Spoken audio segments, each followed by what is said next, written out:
Kia ora, New Zealand. Welcome to Sweet Chain Live. My name's Matt Drake. This is episode 130. It's great to be here this evening. I'm joined as ever. Well, I say as ever. That way. It is. It's just me and you tonight, Morgan. How are you? Hey, Matt. I'm good. Hey, team. How's everybody doing out there? Let's see you up in the chat. I want to know who's in here to see me, Matt, and the guys from Brixton.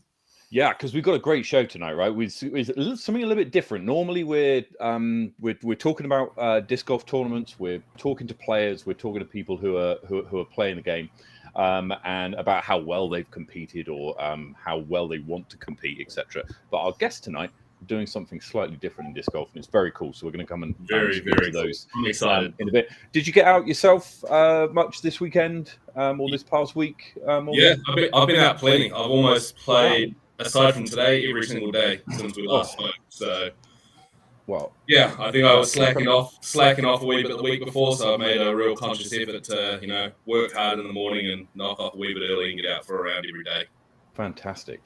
Well done. That's certainly something which I could aspire to. I think I only managed to get out the once at the weekend, and but a couple of rounds at Berrenport and played what I would consider to be relatively well. So yeah, it was good. I heard you had a good round at Tucker's as well. It was at Tucker's, wasn't it? We'll talk about that shortly. Let's get into the hot scores. Morgan, start us off with the South. All right, Matt. So I am going to start right back down in Queen's Park in Invercargill, as always, and I'm going to start off with my brother from another mother, John O'Brown, with a -16 at Queen's Park. Awesome shooting there, bro. Chingford Park over in Dunners, Lance Essen, I've done 6 under par. Also in Dunners, Brockville, Kelvin Cummings this week coming in with a 6 under par. Queenstown Gardens, Russ King with a 14 under par. And not on the list, he also took out the top spot at Jardine this week. Can't remember what it was, but it was awesome. He's doing awesome this week down in Queenstown. Myself at Tucker Beach with a -10. Very healthy score for myself. Ely Point over in, we'll go Ely Point and Lismore over in Wanaka. We've got Leith, not too sure how to say that name. -9 at Ely and -16 at Lismore. -9 at Ely. Yeah, I didn't realise how good that was until I said it out loud. That's incredible shooting right there. Ashton Clark at Jelly Park with a -15. Phil Bother at Ascot with a -2. Stephen Kelly at Queen's Park with a -5, and to round out Christchurch, Brooker Ave, Sebastian Felkner -3, and then finishing up in the top of the South, Mitch at Taylor River with a -7. Let's head up to Wellington. So starting at Berrenport, it's Gary Jarvis who does the business with a 6 under par in the hills. Well done to Gary. Over the water at Hikoikoi, it's Ben Morrison's 5 under par is enough to take the honours in Petone. Up the valley to Harcourt Park, and it's Pedro who hits an even par 54 round in Upper Hutt. And at Linklater at the Mighty Manawa 2, Ephraim Russell hits 9 under par. Brian Rawlins puts in another solid performance with a 3 under par at Maryland's, and Johnny Wake hits 5 under par at Spa Park Red. It's Jack Schroeder, new name for the show, who hits 2 under at McLaren's, and Richard Waterson takes out the hot round at Henderson with an 8 under par. So well done to it's great seeing, as you said. It's great seeing, as you said, a new name, but then also a lot of names we don't always see on that list coming through this week. So awesome job from everyone there. Yeah. I mean, I hope it's glad to see that people are still getting out and playing some really good golf. The weather in Wellington's been rubbish, quite honestly. It's been. Did you guys have? Was it Heiser last weekend? Yeah, that was on the Saturday. Yeah, the weather was actually all right for the weekend. It's just all this week has been. I mean, today was nice, but yesterday was awful. Now there was some sanctioned disc golf played at the weekend at Ascot Park as part of the Ascot Parfection, as it was so called, and predictably. Andrew Popham takes out the honours with a 16 under par total score with a 995 and a 961 rated. Team Popham. Yeah, won by 8 shots over Ben Kroll, so it was relatively comfortable towards the end. Jay Puki in 3rd place and Phil Botter rounding out the top 4. A little bit further down, Daniel Hunter has a fantastic tournament. Shoots a 943 and a 961 to finish 11 under par and take out second overall. So well done to him. Andrew Faulkner and Gregor Brosnahan tie for the lead in MA 40, both shooting 4 under. Joe Van Rensburg takes out FA 40. Sam Cole, his one of his first events in MA3, takes out that division with a 9 under par. That's a good score. That's a good score in MA3. Holy. Holly, Mackenzie, and Sarah taking out their respective divisions in FA3 and juniors. So yeah, the tournaments just keep coming, Morgan. But we've got a bit of a break now. We've got a bit of a break before it really does kick off, and that's the beginning of October. There's the Confluence in a couple of weeks' time, and then about 2 or 3 weeks, and then it's just thick and fast all the way through to next February, March time. We'll cover what events they are in a bit.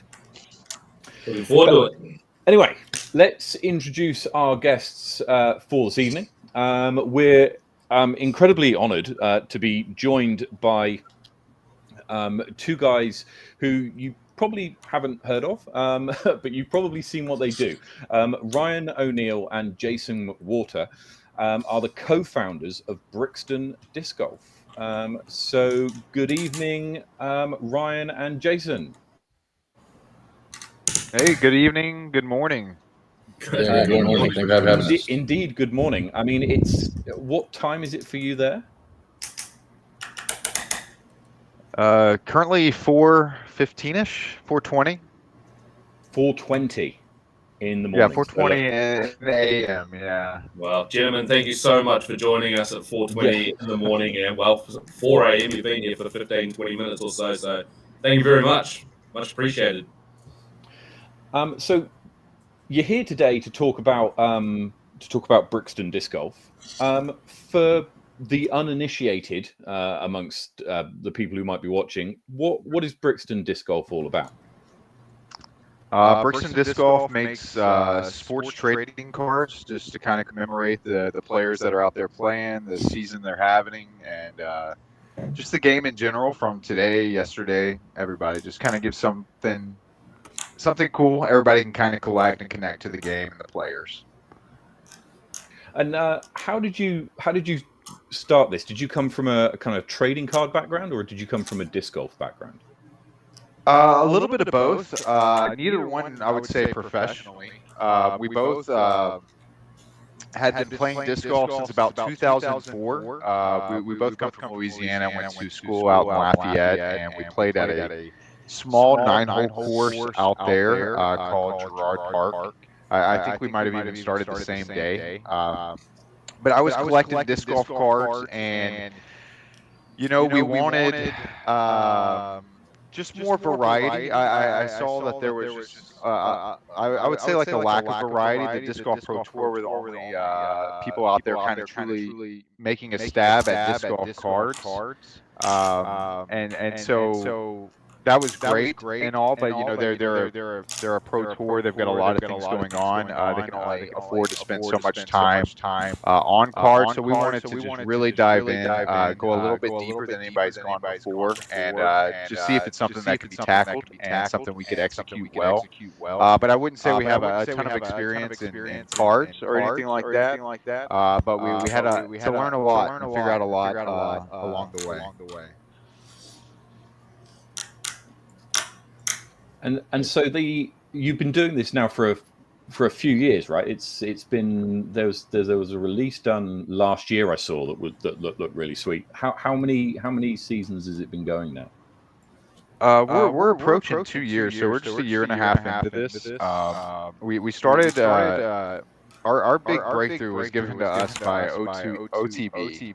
So they wanted to make a set, and that's kind of the set you're referencing. So that set came back. Jason, I might be wrong, but I would say July last year is when it was the actual release date was. Yeah, I think it was. We had talked about hey, let's make our own cards. and you know, try and sneak on course, see if we can get somebody to sign them. But kind of thought about it. That'll work maybe once.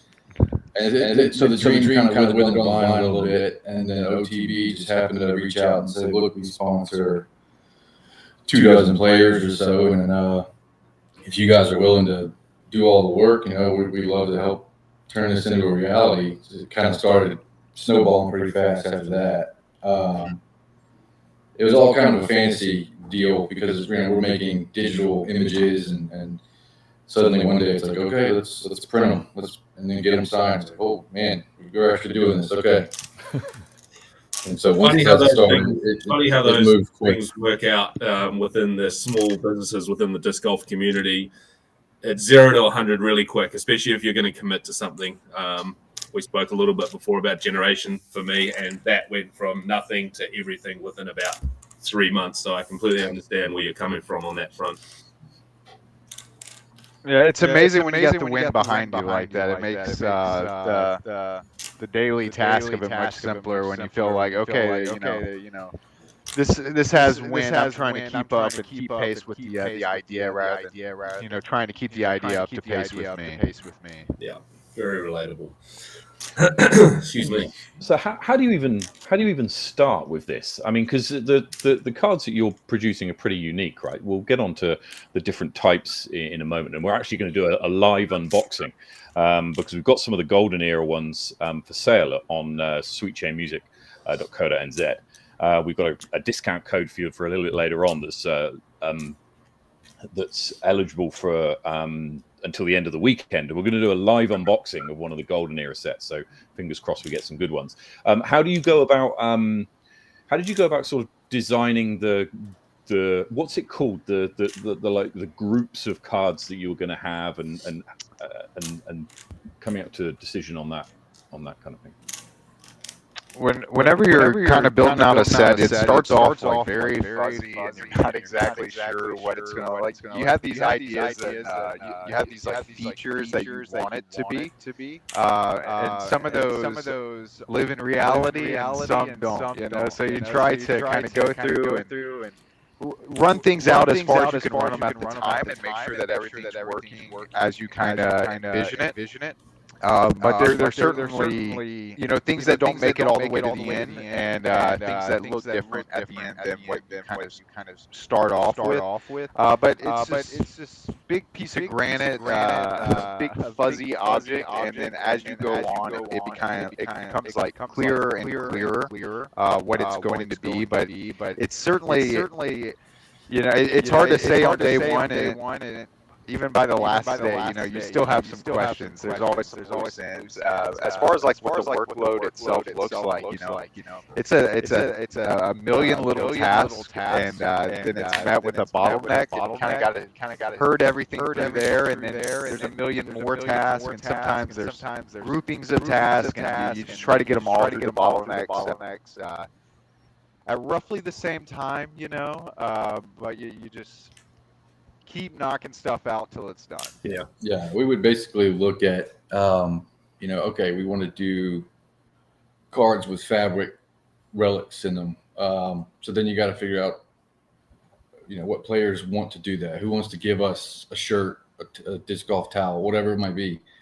And so we pencil in, okay, we got this big spreadsheet. It's got 100 players participating, and then come to find out we only have about, you know, 70 that actually want to do it. So then you got to adjust all these numbers, and it's definitely a lot of math and moving stuff around to try and get to this final box number. And these guys are also like traveling the country and the world, and so trying to coordinate with them, not only for memorabilia or autographs and things like that, but also, you know, their office is traveling with them, so to run through contract details while they're on the road, they're just trying to exit the next exit or whatever it is, you know, and you're trying to go over these things. So there's a lot to get done, and the tasks definitely come in like different forms. Yeah, I could imagine trying to coordinate getting cards signed I mean, getting perhaps shirts and discs off people is perhaps easier, but like trying to coordinate everybody to be in the same place. I guess you could go to the tournaments and hope that you catch people, but do you have to set them up for signing sessions, etc.? We actually, we nobody really knew. They knew who we were, sort of, but most of the players were unfamiliar with us, and then we're reaching out and asking them to do all this stuff, and even through now, they still kind of, are these guys for real? And so we show up at, I think, 3 or 4 different tournaments on the Pro Tour in a van, in an RV, and we have a signed Brixton autograph session. And the first tournament we parked up by like the merchandise, and we got some autographs that way. And the second tournament we parked right where they had to see us, and that worked a lot better. And they were great about it. It worked pretty well. We each time we did it worked a little bit better. And it's very different. You can't count on like each tournament having a big room with desks and tables, and it's kind of like you got to make it work with what you got. And the roving RV camper actually worked pretty well. So yeah, it wasn't too bad. You started off, you said, with your original, was it 24 players from OTB? And now you're up to, I see, 75 participating players on the website. I think it's so the iconic set in the Golden Era box has most of the sets are players only, and then the iconics is just kind of like people that are just iconic, figures in the history of disc golf. So it actually includes like your Terry Millers and people like that. And that one I think ended up at 99. I think. So that one has technically we have 99 total participants, but some of those are only on that one set. And I was about to say, and you've obviously got limited runs of some. And then have you got any cards that are just one-offs? Well, obviously you've got one-offs with material, but as in the card itself, I guess I almost answered my own question there.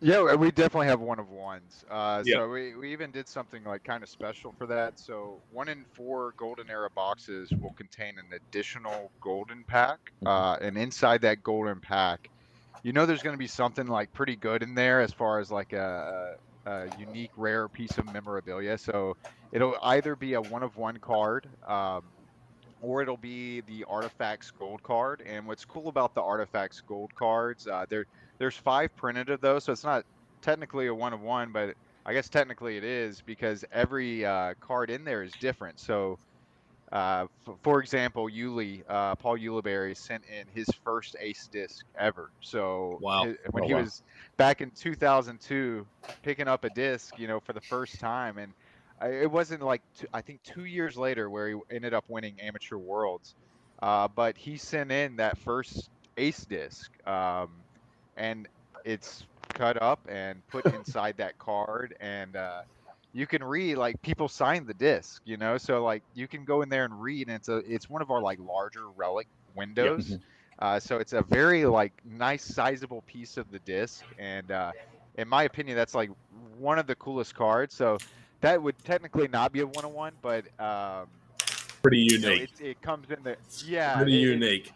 Yeah, it's the one that would get me the most excited. And you may have it, but I think like something cool, like a QR code to the video clip of that ace, if it was available, that would be money. 100%. That particular ace not available, but there's something we do with each set that we're now releasing. We're putting out what we're calling a setography, and I think we went probably a month like, is this a dumb name? Like, well, people know how to pronounce that, but we're rolling with it. So we're making a setography, and in that setography contains like obvious things like the checklist, the odds to pull. So a lot of times you pull something and you're like, okay, this is cool, never seen it before, what do I have here? And so you can kind of run on there and see like, okay, this actually comes out of 1 out of 1,000 packs. So you got something pretty cool if you're going around those lines. But in that setography is also a relic significance section. So you can pull a relics card, which is pretty common. You're going to pull about one every box, but you can go on there and double check, and it'll show you like the significance of that piece of memorabilia, whether it's a shirt, a backpack, shorts, a towel, anything like that. But you can go through and sometimes have links that'll take you to that Joe Mez video where Anthony Barella is wearing that shirt. So it's pretty cool stuff, and I think it speaks to like the accessibility of disc golf that we're able to get like all that significance, that we can bother these players a little bit more than maybe your typical professional athletes in the NBA or NFL, who probably wouldn't give us the time of the day. But these guys will sit down with us and tell us cool stories about what they've done and the memorabilia that's featured in the cards, which in the end turns out to be a pretty cool product if you're into card collecting. Yeah, I think it was Adam Hammis was signing his relics cards, and we were kind of asking them while they were signing them, like, hey, could you tell us a little bit about this shirt, whatever, where you might have worn it, and he said, well, where'd you get the picture? And I was like, well, I don't know, off the TGPT website. And he goes, well, I'm wearing the shirt. Wherever you found the picture, I'm wearing the shirt. It's in the card, in the picture. So that was a happy accident. So we didn't plan it that way. It just kind of worked out. Yeah, the odds are a little bit in my favor because their closets are only so big, you know. So yeah, for sure. If we go through enough tournaments, we can find a nice little portfolio of events that they played wearing those shirts. I think it's incredible because at this point, right, disc golf's incredibly young, certainly in comparison to some of the other sports that have collectible markets, and Brixton is incredibly young as a company. What you've produced here and what we'll see in a bit is incredible and can really be quite timeless in a way. And in several years, you might look back and go, how that you really struggle to find something of this quality and of this kind of uniqueness, I guess. How do you? I'm interested to know how you go about manufacturing the cards. What do you?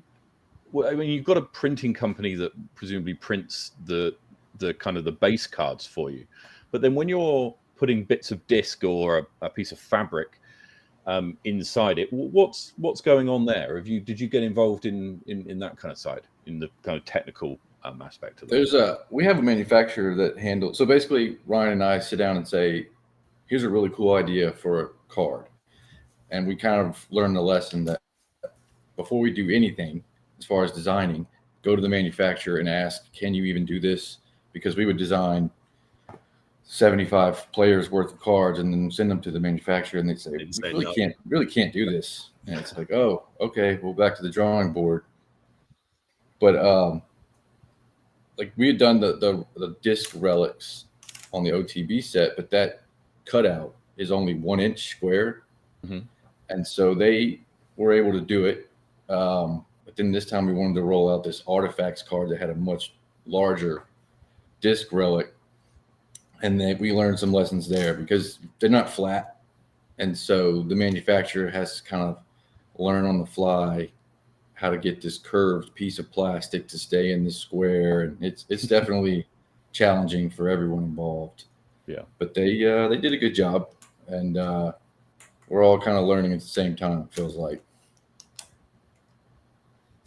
Yeah, as we go, our manufacturing capabilities are kind of growing as well. So we started off and we're like, we have one manufacturer that, so everything we do, they have to be able to do, and so now we're kind of at this point where, we hit some roadblocks at certain points, and we started thinking like, okay, we've got to have more options here. So, you scramble and you look around and you just try to fill in all those gaps whenever it comes to manufacturing, packaging, and even like, so some people are more prone to say yes and some people are more prone to say no. And when you're trying to do new things that really haven't been done before, sometimes it's great to work with those people who say no because it kind of keeps you in check.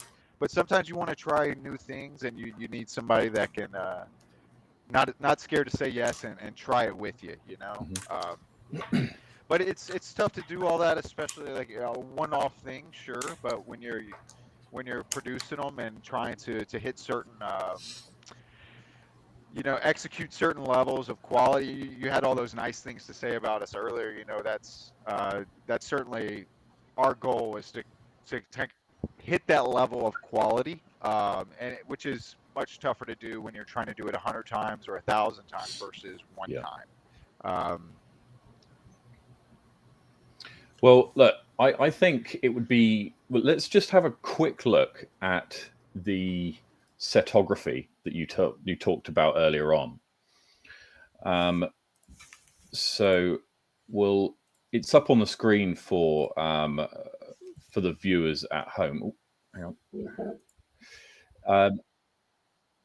Me too. So it's up on the screen for the viewers at home. You've got a 74 base cards. Is that right? So, and is there 100 of each?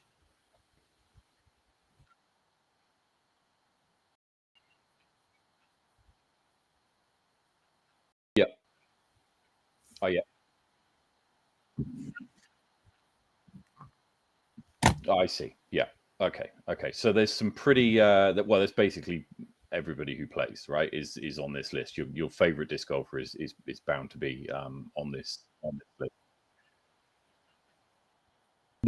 Well, yeah, there's a couple of exceptions, but I think you've pretty much got the vast majority of the players of the that's a great list of players to have already. Fantastic. And then you've got the base parallels. So how are these different from the base?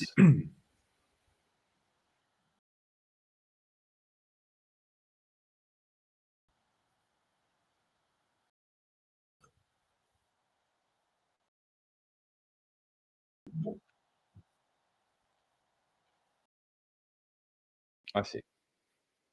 Yeah.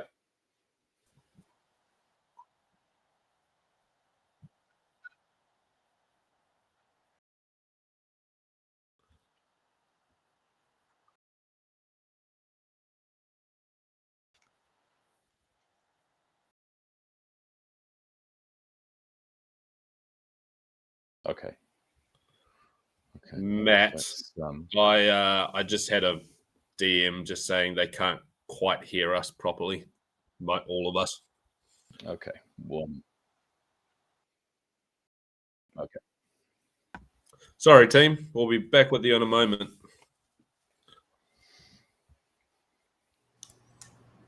There we go. So we've still got Jason with us. So Jason, talk us through some of the rarer kind of cards that are available. What are the real kind of ones that we're going to be looking out for when we do this opening in a minute? So the relic set, like we mentioned earlier, is I think 62 participants, and it has like a fabric relic in it. On the other hand, the artifacts cards are another relic insert card, but we ask the players, like, if you have something of real significance, like you're really fond of and don't mind giving up, send that in for this purpose, and we'll put it in these cards. And some of the stuff we got was just incredible. Bewley's first ace. We've got Calvin Heimberg's first ace. It's some prototype, like a first ever prototype that Drew Gibson made with a disc company. And then stuff out of Ed Hedrick's wardrobe and his, stuff like that. That's incredible. Those were pretty amazing to get.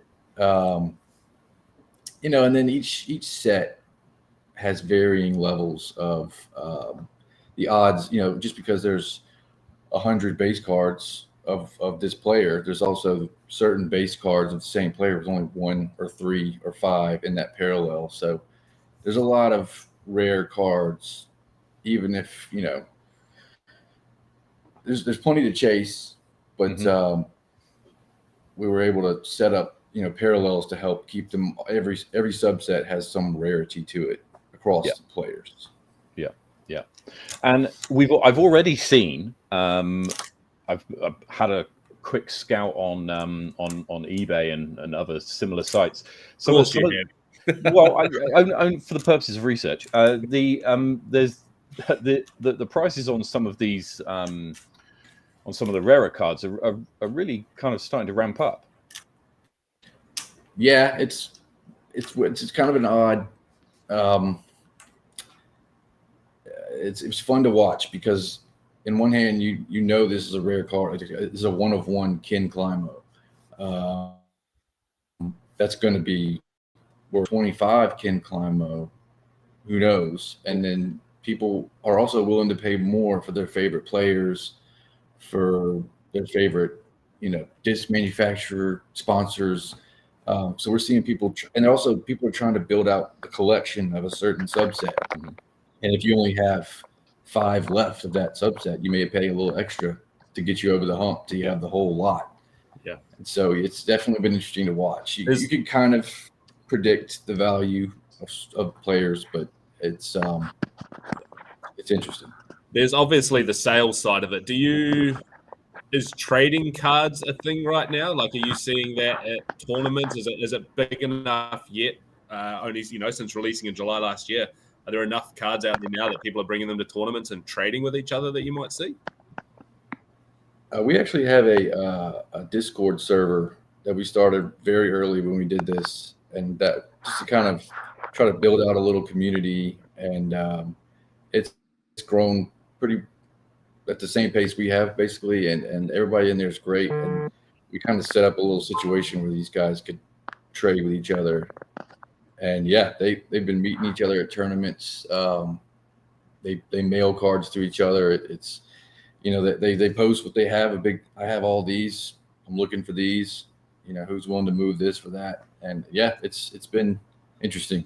I can only imagine that's just super exciting for you guys to see, especially once you started that Discord and it's grown and it's grown and it's grown, and just the interest and popularity in this. And as Matt sort of said before, this is going to grow and it's not going to go out of fashion ever.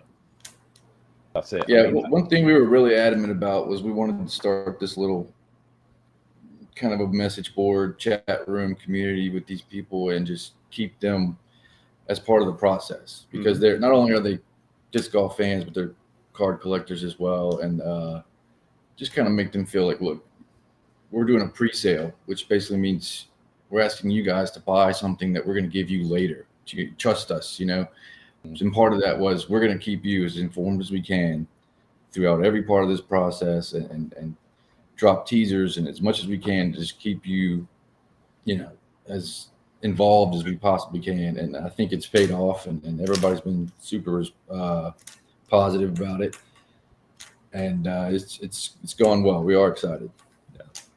I'm definitely excited to see your guys' growth, even just in the next 12 to 24 months. I think it's going to be a very steep incline. It's going to be incredible. I mean, I can remember when I was a kid, I used to collect football cards and then football stickers. And Morgan, you were showing off some of your basketball cards to me earlier on. The only ones I have in Queenstown with me. quite an exclusive Jordan set, flying high collectors. Right. Well, look, we're gonna get onto the unboxing, and we'll see if the setup that I have put together works for this. So. Let's just see. It looks great. Better than my setup currently. Right. So what I've got here is, and I'll spare you the technical how I did it, but we've got a camera that's pointed at my hands that is going to open this box. So, guys, talk me through it as we're going through, and anything that I should be looking out for. Obviously, the gold packet to begin with is the one. Yeah. So right now in front of you is, a mystery, an adventure. You've got a beautiful box of golden air in front of you. Inside, there's going to be 5 packs. And what you're hoping to see is whenever you lift up that top sleeve, after you get through that plastic, is you're hoping you see a gold pack there. Okay. Well, now if you don't see one, don't worry. It's going to be a lot of fun, but it just makes it that much more exciting when there is one. Matt, I'm not sure if you can see how excited I am for this. I mean, you're literally sitting there unboxing a pack of cards with the creators of this. This is incredible. It is the peeling off this is a bit like taking the screen off a phone. I'm trying to do it as slowly as I can to get the maximum enjoyment from it. Some people take their time. Some people just really attack it. It's totally up to you how you want to do it. No, well, we're gonna take our time. I think certainly. So right, we got the box. It's open. Let's have a look at what we've got inside, shall we? Let's see if I can. Cards really tend to turn you into a little kid again. It is. It's like Christmas. I mean, if you're anything like me, I love when discs arrive, and especially when it's a mystery box and I don't know what the disc is going to be. This is up there with this. Right, let's have a look. So we've got this is the Golden Era sleeve. Oh, hello. On top. Hello. Nice. Now, honestly, I've not planned this. I promise. I've not planned this, but that's incredible. Right, so here we go. What does it say? Let me put it this way up so people can see. So it says, congratulations, this gold pack contains one of Golden Era's most coveted cards. Inside is either a 1 of 1 or an Artifacts gold card. So we're going to open that one last, I think. We'll get to that one a little bit later on. And the odds of you pulling that for this are just it's pretty incredible. Top card. So how many did you say in what number of boxes is it? It's 1 in 4. So you've got 25%. roughly a 25% chance to pull one. So it's not that low. But still, for our first podcast ever, we wouldn't expect a gold pack. Well, I'm very pleased. I'm going to obviously buy a lotto ticket at the weekend. Clearly, right. So what we've got here is we've got five packs. The thing which strikes me is that even the packaging that they come in is incredibly good quality. It's not like the packet's just kind of been shoved together. It's like every part of the packet has gone through an incredible amount of detail and an incredible amount of thought into it. I mean, this is something which is quite deliberate for you guys, I guess. Is going, how do we want the package to look? What do we want the experience to be like of somebody opening this up? What feelings do we want to try and evoke when someone's opening their pack for the first time? Yeah, I mean, you really nailed it. That's kind of what we do is it starts with experience. We want people to enjoy the process of opening a box of Brixton cards. We want it to be special and unique, and we want it, we put as much intent in it as we possibly can. Everything's kind of thought out because we only get one swing at it. You get one chance to produce this product, and you don't want to be sitting there 12 months later thinking about how you wish you would have done this. And that happens anyway, but you certainly want to minimize it as much as possible. Ryan was pitching the golden pack idea to me, and if I had to hear him say Willy Wonka one more time, I'm gonna lose it. Well, we've got a golden ticket, which is fantastic. So we're definitely gonna get to that. Matt, I need you to open that. I'm stressing out. So before I do, you're not alone. Brett's saying that my hands are shaking like you're standing over a 20-footer. Try a 15-footer, Brett. That's probably closer. Look, so I'd love to, in this pack, I'm looking for cards. Paige Pierce is one of my favorite players. Matt Orham's one of my favorite players. Love to see some cards with those guys on. So, that's what we're looking for. But should we get into it? Rich is called First Card Mitty Gannon. Right. Okay. Well, let's have a look. We've got 5. So there's 5 cards in each of these little packs. And of course, I'm trying to be as careful as I can because not only are they lovely, but also I want to make sure that I don't damage any.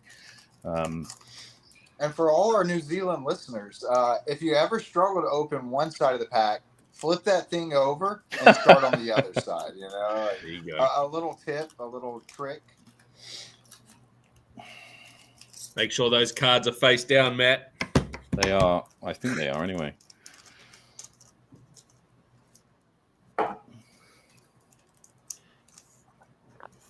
Right. Okay. Here we go. Here we go. Ready? Our first one is a Paul Ulibarri Classics. This is one of the 9 of 100. Lovely. We got a golden era Anthony Barella. Oh, wicked. Love a bit of AB. Looks incredible. That's 1 of 75. A Nicolas Antilla Timeless. And that's a signed card. Finish champ.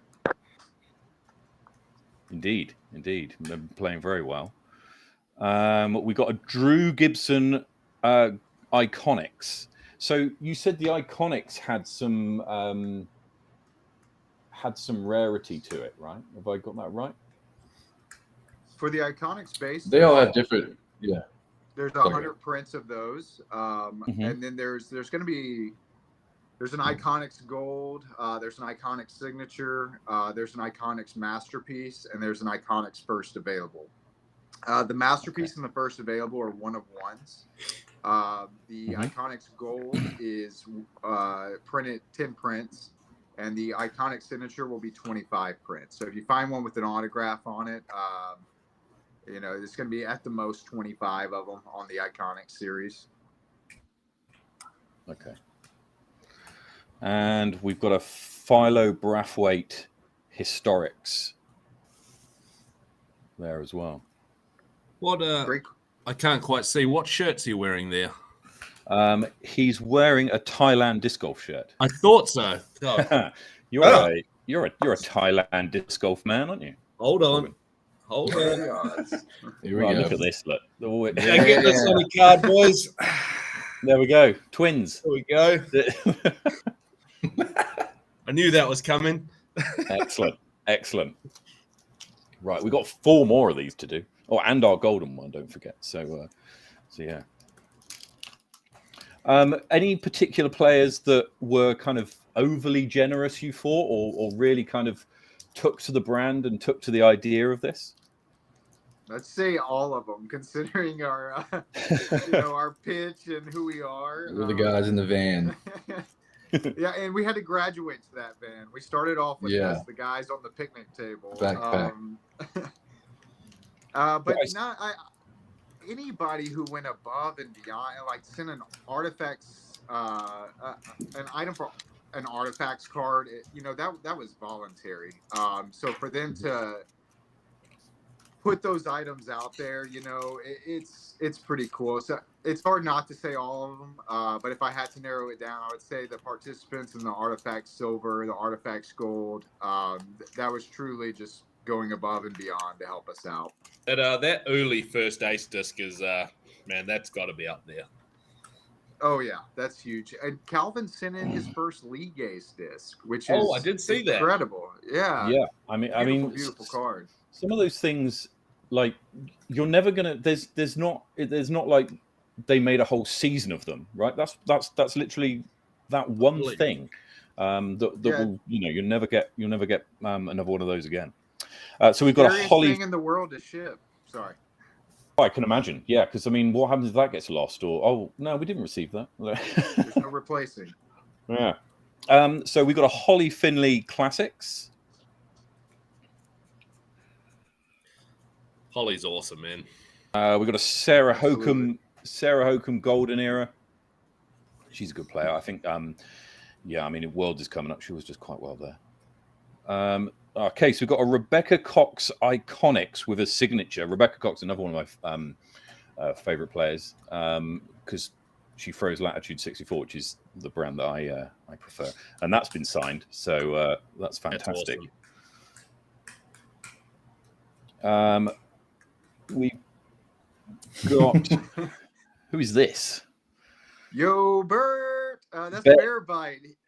He's on day 408 of challenging Bert Kreischer. Oh, Yo, Bert. I couldn't quite see who that was. And I love his videos. In our first set, one of the most popular cards in there was Luke Humphrey's dog. Yeah. I'm sorry. Did I lose you? No. I can remember in that OTB set. Yeah, Luke Humphrey's dog Hogan was one of the most popular cards that set, and it wasn't a professional player. It's a professional player's dog, and even this is probably the pros' favorite card. So when they get they all ask for a bear bite. They didn't ask for a Ken Climo. They were like, "You got any more of those bear bites?" Sure. Are you going to try and get Bert Kreischer on the disc? Because I see he's out at the event this weekend. We've tried and we'll continue to try. There's no stop to our try over here. So we'll keep knocking on his door. I don't think we're on day 407 like bear bite, but we'll send a day 30 email or something soon. I guess you're on a little bit of a mid-season now, so you're already planning for the next year, the next set to come out. Yeah, we're pretty much always planning. Like it's like, when you're driving, you're worried about what you're doing, but you're also thinking about what's coming out next. So there's always some level of it, and it the volume goes up and down depending on what you're working on and what you need to do. Mm-hmm. Okay. We've got one more in here, which is a Kyle Klein Golden Era. Cool. There we go. Excellent. Right. Let's get on to pack number 3. So you're probably going to get some trade offers after this. Well, maybe I'm on the Discord. Perfect.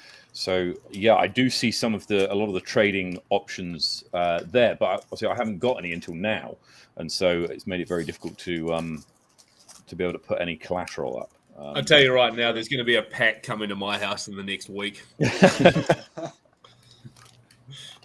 hurting over here. Yeah, we had some of the players were signing their cards, and it was their first time to see them. And we were just kind of standing back out of their way, and I noticed they were taking photos of them. And we're patting each other on the back, like, "Man, we did it! This is great!" They're so proud of their cards. And then we noticed they were taking pictures of the bear bite card to send to other players and to him, like, "Hey, I got your card." It's like, all right. So we've got a Will Shoestrick Classics. Brady's a big fan of Will Shoestrick, actually. Brady's our other co-host who couldn't make it tonight, but he's a big fan of Will Shoestrick. We've got a Cat Merch Golden Era. Again, she's one of my favorite players. A massive personality and a great character on the. So we've got an Elaine King Timeless. This is a signature card. That's great. 5-time world champion Elaine King. Also, the Timeless ones feel thicker. They're a little bit thicker. They feel like they're a slightly heavier weight than the other ones. Anytime you pull something with like a signature, it's probably going to feel a little bit thicker. Yeah, not by too much, but you'll feel the difference in your hand. Thomas Gilbert Iconics and a Holly Finley Golden Era. Cool. I think we've got a pretty good set so far, and we've not even got to our gold pack yet.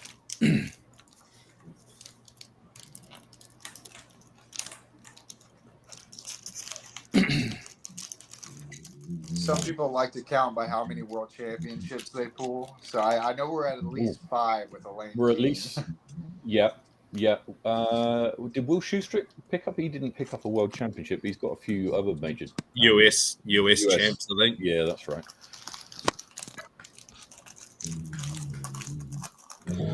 Sorry, guys. I'm going to try and get my dog to stop being red. Oh, okay. So we've got a Father of the Game signed Ed Hedrick here.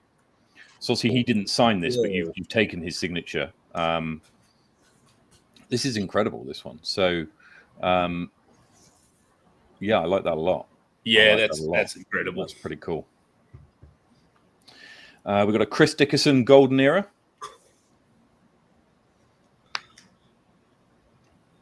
We've got a Jeff Spring signed Iconics. That's pretty cool. Check the reaction. That's how you know it's a good one. I think almost the coolest ones are the ones where it doesn't feature disc golfers. I mean, do you know what I mean? Like it's almost. Some people like it, some people don't.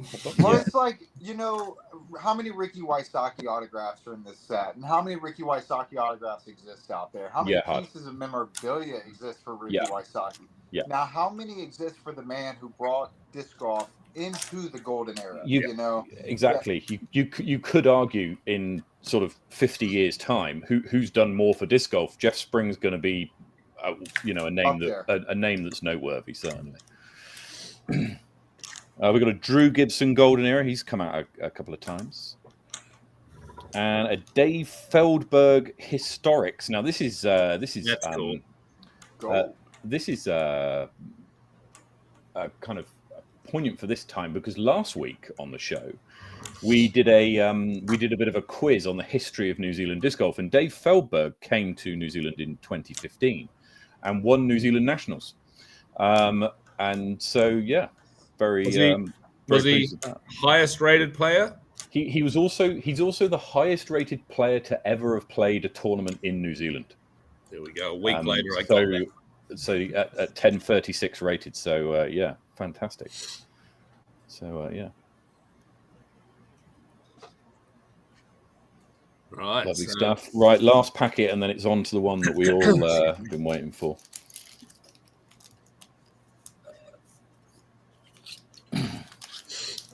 You could go at these silver packs all night, and I would be more than happy.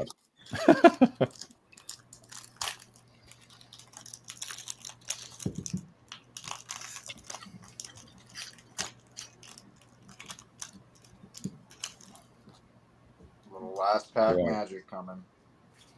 So we've got a Nate Doss Classics. Again, Brady's a big fan of Nate Doss. Lovely. Though again, these ones feel a little bit thicker as well. You can kind of tell it's almost like the thickness of the card is twin to the to their rarity in some respects. A Cole Redalin. He's on fire at the moment. Golden Era. I feel like he's I compare him just looking at him. He looks like a lot of our young up and coming guys here in New Zealand. Jay Watkins for one. We've got a relic card here. So this is this is 1 of 10, and it says on the back here both the relic and signature shown on the front of this card are guaranteed by Brixton, to be authentic and from the player or subject depicted. So we've got an Eric McCabe relics. That's got so he's an ex-world champion. So you've got a signature and a part of his shirt on here. So I'm going to look this up actually because you mentioned the setography. I think he does have something on there for that piece. Yeah, so Eric wore the shirt during his first trip to play in Europe. So that would have been probably some years ago now. That's fantastic. That's fantastic. I think it would be at least 2011 because I think he captained the President's Cup team in 2013. Yeah. Excellent. So we've got a Golden Era Iconics. So this features several players, and is that's it from the Iconics set. And finally, another Philo Brathwaite Golden Era. Awesome. There we go. Right. Yeah, so we probably should mention one of the things we did want to do, like on that Iconics with the multiple players. That's a base version of that card, but we still wanted to leave like a void on the card that allows, if you pull that, you can bring tournament if you ever get the chance and try and get those guys to sign it, and then suddenly now it's a signature card. Yeah. And so any card that doesn't have a signature, we tried to put some thought into. Let's leave a space where whoever has it could one day get it, and it won't look ridiculous. Okay. It looks like it was meant to be that way. Mm-hmm. Right, so before we move on to the golden card, if you want to get your hands on a box of these, we've got them available at sweetchainmusic.co.nz. Head over there, and if you use the discount code Brixton10, then that will get you 10% off the golden era boxes until the end of the weekend. So that's Sunday night is when that discount will expire. So yeah, head over to these might sell Music. out before the end of the show, Matt. Well, we shall see. But yeah, Brixton 10 will get you 10% off over at sweetchainmusic.co.nz. So yeah, get your hands on this. So now, gents, we're at the business end of our unboxing. This is incredible. I've got my fingers crossed that it's a Pierce or it's a Matt Oram. We shall. Those are your people. We didn't hit them. Let's do it here. This is like Christmas for you. You literally just let out. You just giggle. It wasn't even a laugh. I love it. If Look, it's Page or look. Oram, Let me think it's Riggs. Let me Probably. Give me this, Morgan. As I'm hurtling towards 40, you don't often get an opportunity to. You got to be extra careful with these gold packs. I'm being as careful as I possibly can, but still opening it at the same time. So yeah, we shall. It gives me anxiety. I have to do it with the breaks with the guys. We host these breaks. Anxiety every time. Right. Okay. Here we go. That's the word, isn't it? Box break. Oh.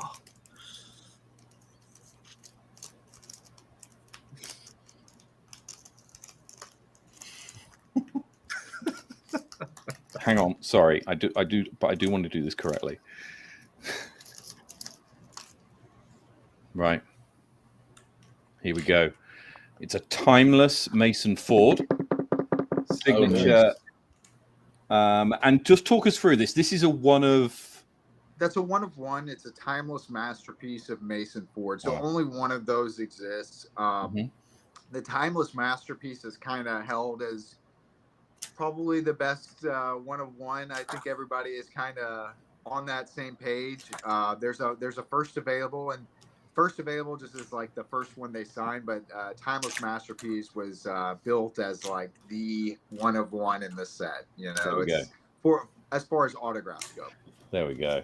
Look, I'm That's awesome.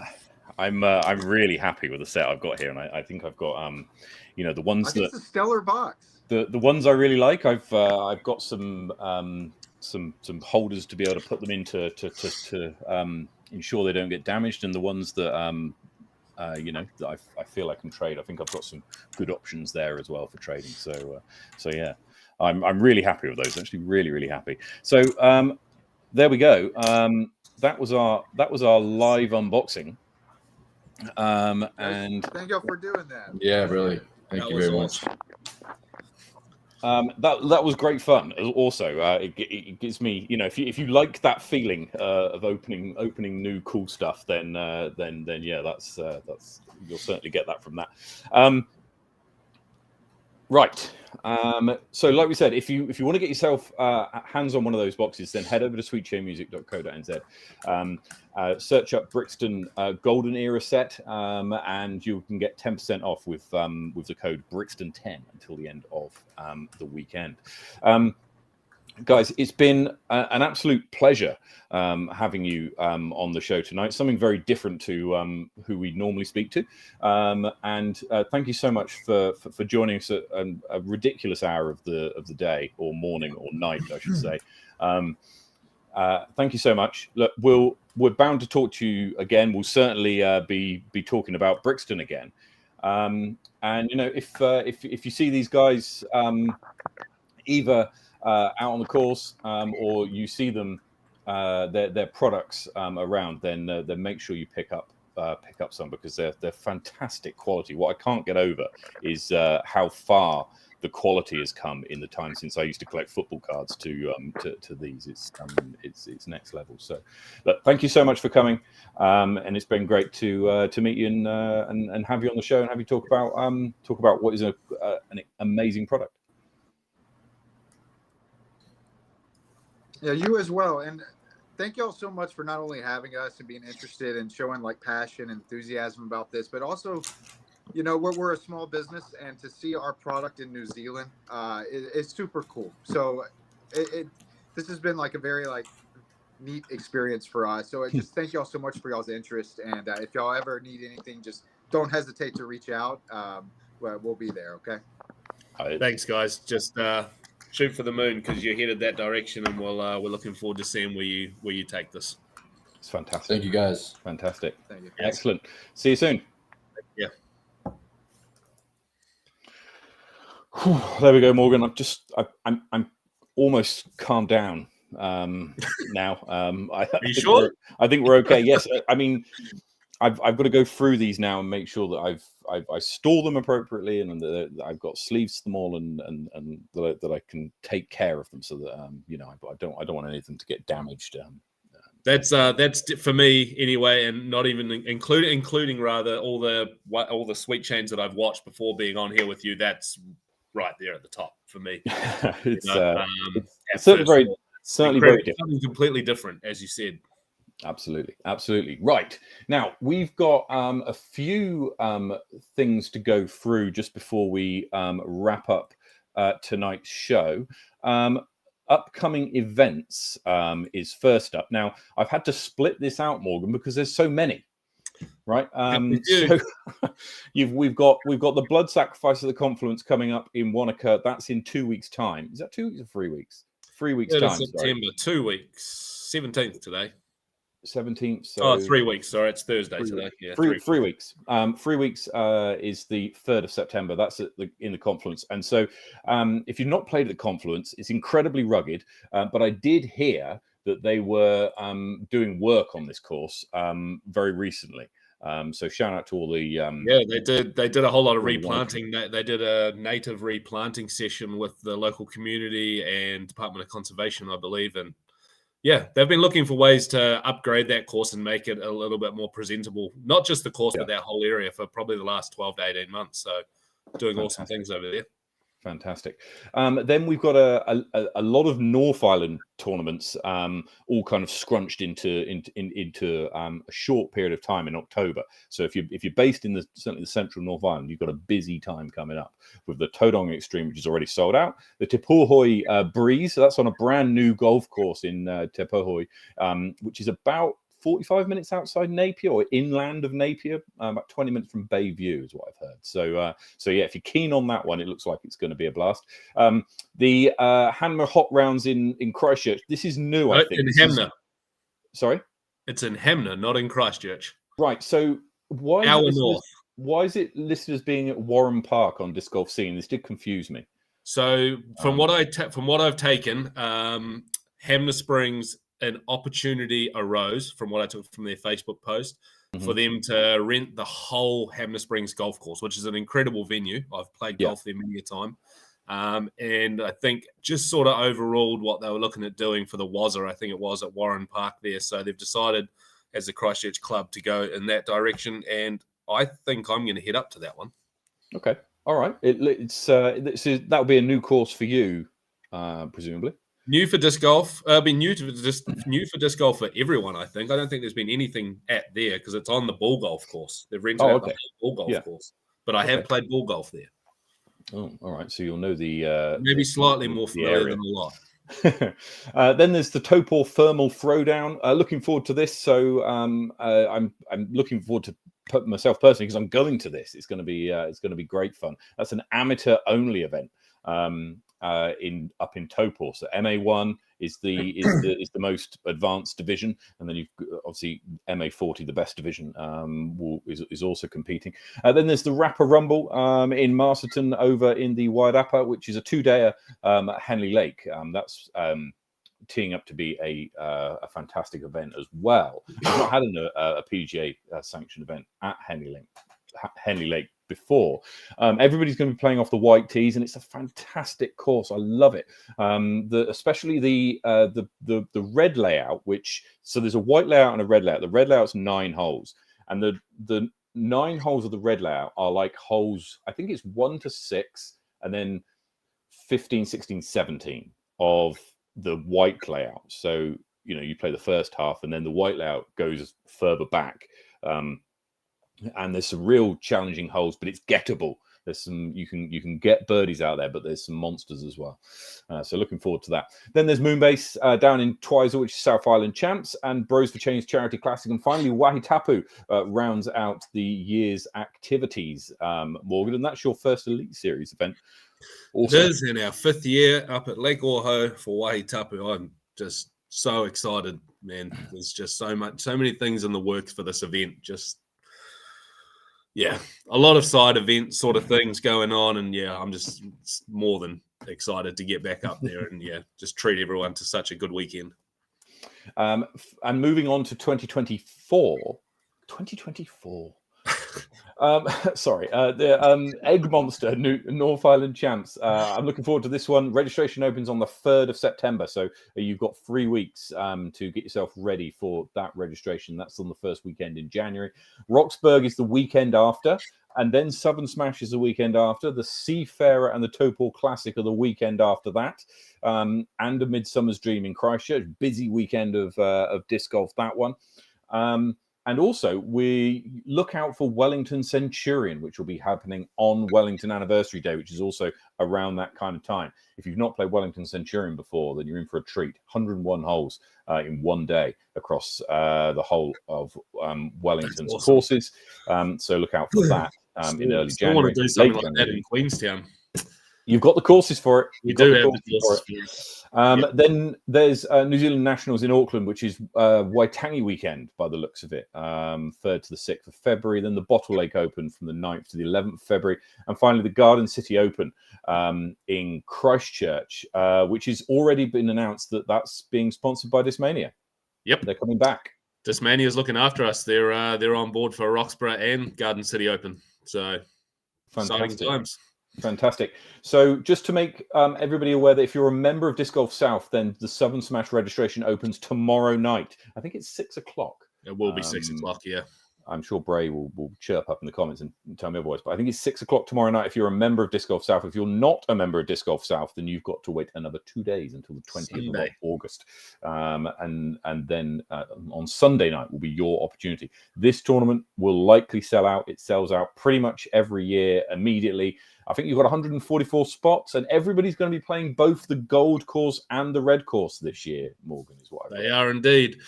3 rounds across 2 days, so slightly shortened up on going back from 3 days to 2 days. And, they're going to put a lot of focus into this event, and I'm excited to see what they can put together. The Rego for Roxburgh is also on Sunday. We're doing the dual registration opening with Southern Smash. If you want to register for both events at the same time, save yourself a bit of cash in the long run or in the short term, whatever way you want to look at it. Sign up for both on Sunday, 6 p.m. Save yourself a few dollars and get involved in 2 incredible events that are coming up. Fantastic. Right. We've got, there's been no change to the power rankings in spite of the Ascot's Parfaction, which occurred at the weekend. Interestingly enough, the gap between Jasper van der Meer and Andrew Popham in 11th and 12th was actually quite a big gap, relatively speaking, which you can't see on here. But Andrew Popham has closed that gap now, and now the gap exists between himself and Mikey Yu in 13th place. So Confluence is the next one. Next week, we'll be back to go through... we'll have another load of disc golf related stuff. It'll be a bit of a fallow week almost for us because we won't have a tournament this weekend or the weekend following. So maybe I'll need to set up another camera and get another unboxing underway. Quite possibly. We'll certainly have some hot debate for you. Either way, Brady will be back and we'll be discussing something in New Zealand disc golf that is. That's important to everybody. But until then, wherever you're playing disc golf, take it easy, play well, get some birdies, and we'll see you next week. Cheers.